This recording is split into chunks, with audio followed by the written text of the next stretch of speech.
This shelter really is a piece of crap. I mean, when you think about how great that last one was. But see, this is what happens when you have shelters too close to the street. Look at that. You got people come in and just dump their trash. Literally. I mean, it's thrashed. If I wasn't so exhausted, I'd keep going. But I'm gonna make a big fire and I'm burning everything. That's just the way I do it. I'm gonna sweep through the shelter, and if it ain't nailed down, I mean, look at this. Look at that crap. I'm burning everything. That's just the way I do it. That's my contribution to the cause. I was talking to some hikers out here right now. They said that the water's like a half a mile down. The book says there's several streams, but according to them, as you go down, you're passing one dried up stream after another until you get to the one that's still going. So, and it's funny because with all the rain we've had, you'd think there would be water. Anyway, I'm not tripping really. I mean, I'm not all upset. I mean, you know, it's just the luck of the draw with the shelters. I can make this work. Somebody left a sleeping bag inside the shelter. So what I did was I laid it out to give me a buffer, and then I put my pad out in my bag on top of that. So right now I made it kind of quaint. Someone left some incense here, and then there are candles. I'm going to use, oh, look at the little cutie. I'm going to use one candle as fire starter, and then I'm going to read by candlelight tonight and preserve my own light. What are you eating? Oh, looks like a civilian left a potato chip, and he's just going to town on it. Ooh, and he lucked out. That's a kettle chip. That's just not any potato chip. He has no idea how lucky he is. You don't know how big this dude is. That chip is probably 1/3 the size of his whole body. I mean, can you imagine as a human trying to eat something that big? He could probably lay on top of that and go to sleep. So cute. Uh-oh, I think he saw me. That's not stopping him from eating. He probably likes the salt more than anything else, because if you notice, he's just licking it. He hasn't bit into it. It's the salt. Look at the little hands. Oh, wow, he's going to town. Oh, yeah, it's over with. He's just stuffed it in his mouth and ran. All right, out here. That was worth it. I like that. I'm sitting here looking at Palmerton. I'm 8 miles away. That's a town I'm going to hit tomorrow. And there was a hostel, but that closed. So I was making phone calls, and I won't mention her name, but I talked to a shuttle person, and she said that Palmerton probably that basically her choice was, I mean her phrase, her wording was, yeah, the town just made a mistake. You know, they left nothing for the hikers. The place that used to be open is closed, and there was a hostel outside of town. That's closed. So there is absolutely no place to stay in Palmerton, period. And she was saying that the town wants it both ways. They want the hikers to come in and, you know, drink their booze and eat their food, but they don't want to give them a place to stay. And she's kind of bitter about it. So basically, you just pretty much, I mean, if you're thinking about staying in Palmerton, you're out of luck. She said in Lehigh Gap, there are hotels that'll come get you, but these hotels want $130, $150 a night to stay. That's not going to happen. So what I'm going to do is tomorrow I'm going to go to town. I'll probably get there around 9 o'clock. I'm 8 miles away. I'll probably get there around 9 or 10 o'clock. I'm going to hitch in, and then I got to wash some clothes, so I'm going to hit the laundromat. Pretty much I'll hit the town early, and I'll leave around 4 or 5. And then I'll find a place to stealth camp, because like I said, there's no place to stay. She said that some Germans came in and just trashed the place. She said there was some kind of documentary, and like a lot of foreign people came in and just tore it up. And they said that she said that was a straw that broke the camel's back. Now understand, this is hearsay. This is me repeating what she said. But she said that's why they literally closed it down and pretty much put everybody out. So that's where we stand right now. I'll keep you posted out here. I was gonna make a fire, but it started to rain. So I took all the candles that I could find and brought them inside the shelter. And now we got a little, I don't know, having a religious experience. We're gonna have ramen to candlelight. Ramen and some oatmeal to candlelight out here. Good morning. It poured down last night, and the shelter was I mean, the shelter runneth over. Let's just say that. Apparently, there was a tornado warning, and when people checked the weather, somebody said he looked at his phone and it said, "Tornado warning. Get to a shelter now." And so everybody was just, you know, breaking their back trying to get to some kind of cover. So as you can see, everything's wet. Because Palmerton offers nothing for hikers in the way of staying, 90% of everybody I talked to said they're not even going down into Palmerton. I guess to each his own. Palmerton is 3 miles. It's a 3-mile hitch to go into town. You know me. I'm not going to pass up town. I mean, that's just stupid. Well, hike your own hike. Excuse my language. But it's 3 miles, man. How hard is that? You go in, you get a good meal, you come out. I mean, but you know, I understand. So that's what I'm going to do anyway. I was going to wash clothes, but this weather is going to be like this for a while. So what I'm going to do is wait until I'm going to press pause before I go through all these rocks trying to talk to you and hold this camera. It's too dangerous right now. Which means I'm going to stop here and finish what I'm saying. So I'm going to wait to wash the clothes until till the weather clears up. So basically, I got up pretty early. The shelter was kind of cramped, and I don't do cramped well. It's not even 6 o'clock right now. Hold on. Yeah, it's 5:54. I'm 8 miles from town. So I'll get to town around 9 o'clock, latest 10. I'm going to hitch in. There's some things I need to buy. Oh yeah, I want to tell you this too. Remember I told you that I got one of those headlamps with all the bells and whistles? It's called Diamond. The batteries just died. So I'm over 2 months in. I'm over halfway done, and the batteries just died. Just like I said, I bought that particular lamp, and it was expensive, but I bought it for efficiency because you can control the intensity. And so you figure what? One more round of batteries will take me to Maine. So you definitely want to, I'm gonna, you know, give you a nod on that. You definitely want to go with the Diamond. Yeah, so I'm just gonna go in town. I mean, I'll show you Palmerton. You know, it's no big deal. Most people aren't gonna go there anyway. But I gotta buy a few things, batteries being chief among them. And I lost my pen. I don't know how I lost my pen, but you need a pen out here. There's too much information floating where you got to take notes. I don't know how I lost it, but I would actually go in town just to get a pen if it came down to it, because I don't have a pen. Yeah. Aside from that, it's just a little foggy, as you can see. Birds are singing. It's gonna be a good day out here. By the way, the reason why I'm not wearing shades, 2 reasons. Number 1, when it rains, the rain actually breaks the spider webs. And number 2, when it's wet outside, there's no point in wearing glasses because it'll just mist over out here. When the water is heavy on the rocks like this, I recommend 3 points of contact, which means you got 2 feet down and at least 1 hand to maintain your balance. I mean, it's almost like you're crawling, but that's the safest way out here. I just looked at my watch, and it's June 9th. So I'm 4 days away from my 3-month anniversary out here. To say that those batteries actually lasted 3 months, you may as well give them credit.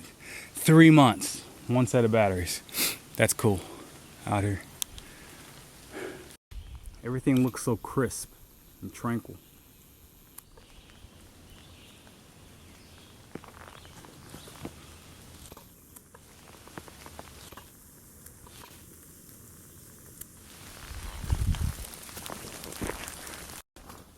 By the way, I'm coming up on the hiking out of Palmerton is the one with the big rock scramble. And I don't care what anybody tell you. This is the hardest part on the trail. Counting Maine, counting New Hampshire, counting everything. What I'm gonna show you here coming up today, if I don't get bogged down in town, is gonna be the one. This is the pinnacle. What makes this the hardest is, number one, you're actually climbing hand over foot. You're literally on all fours, crawling, getting up these rocks. And in some places there's rebarb there to help you pull yourself up. Now, what makes this harder than Katahdin, for example? Well, with Katahdin, once you get to Baxter State Park, which is the park where the Mount Katahdin is actually, you know, in, you can drop your pack. Nobody goes up Katahdin with a pack. You don't need it. You're going up to a summit and you're coming back down. So you can almost say you're slack packing. And even without the pack, okay, back in 93 or 94, the first time I hiked the trail, I started in Maine, okay? And I went from north to south. I didn't through hike. I never made it out of Maine. That's how hard it was. Point I'm trying to say is that back in those days, the trail took a course to the top of Katahdin that was like straight difficult. I mean, it was terrible. I seen senior citizens coming back because they just couldn't make the hike. Since then, there's like 4 different points, you know, to go to the top of Katahdin. What the people did, the maintainers, is the trail people, they made it such that, I mean, I'm exaggerating, but they took a route to get to Katahdin such that somebody with a wheelchair can do it. It's too easy now. You can roll a ball at the ranger station and it'll just keep rolling until it gets to the top of Katahdin. Yes, I'm exaggerating. The point I'm trying to say is that it's totally easy. And if you had to bring your pack and hike Katahdin, you could, because they made the trail so easy to get to the top. It's no big deal. It's anticlimactic, actually. Now, with New Hampshire, yes, there are spots where it's kind of hard, but it's nothing like what I'm going to show you coming out of Palmerton. And like I said, you got your pack on, so if you want to know what's the hardest part of the trail, I'm going to show it to you here in a bit. Yeah, out here. One more thing, since I mentioned Katahdin, and they're making it so easy. When you get to the top and you want to take your picture with the sign, you know, the end point, be advised, there is a queue there. What does that mean? What that means is it's time to get your car registered, and you go into the DMV and open the door and you see the line. That line is a queue, okay? And what you see on the top of Katahdin, since they made it so easy, you hiking for 6 months, you go to the top, and then when you crest the part where you can see the sign, what you see is a line of kids, day hikers, old folks that's just coming up for the day, hogging the sign. And it's like, you can't even get your picture because it's like everybody's just sitting there like Starbucks waiting to place an order. And I mean, you're sitting there like, wow, I just hiked 6 months and I can't even get next to this sign for these day hikers that just come up.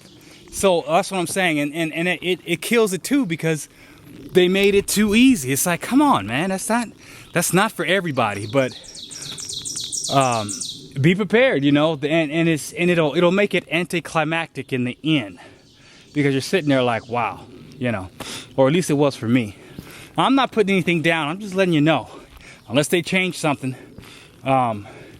be prepared to wait in line and all this stuff. And then here's the kicker. I mean, there's not too much room, right? It's a summit, but there isn't too much room. So then you get the situation when it's time for you to take your picture by the sign, you got to look behind you and to the right and left and be like, can you move? You're in the frame. Can you get out the way? And you know what I mean? And so it's like, even if you do get there on the sign, what you'll see is like people behind you or some kid, or I don't know. It's just, it is what it is, man.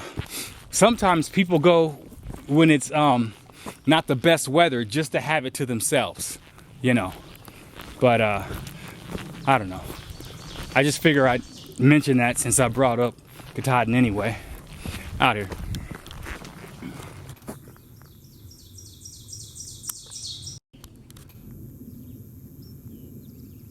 Sea of rocks.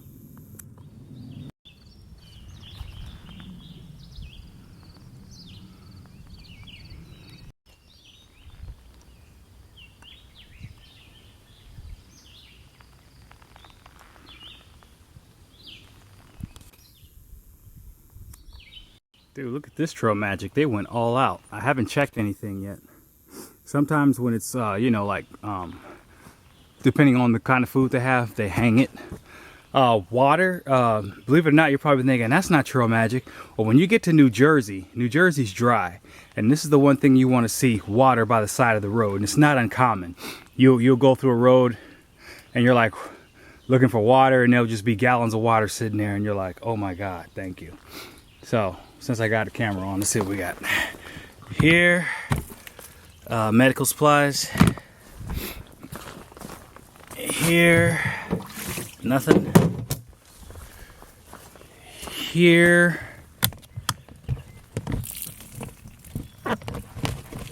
can't open it.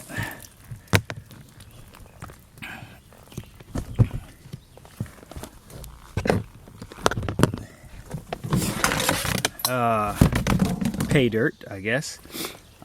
Here's a fuel can. I wonder if that's full. Nope. Now, I'm gonna see what's hanging up, and I'll let you know. Out here, there was trash hanging in there, which is smart. I'm not gonna take anything because I don't need anything. What I need is oatmeal, and they don't have oatmeal here, so I'm gonna leave the rest for hikers that need it. I would eat this. You just pop the top and go to town. It's like I said, if you're not taking anything, then you can eat something. But I got botulism once, and this can is dented. And ever since then, I don't take anything from a can that's been dented, because I tell you what, you have no idea what sickness is. Back during Desert Storm, the military had a contract with Campbell's Soup. So during the meal time. And it was funny, you know, they were set up in the desert, and they were just like trash cans full of Campbell's soup, just period, cans of soup.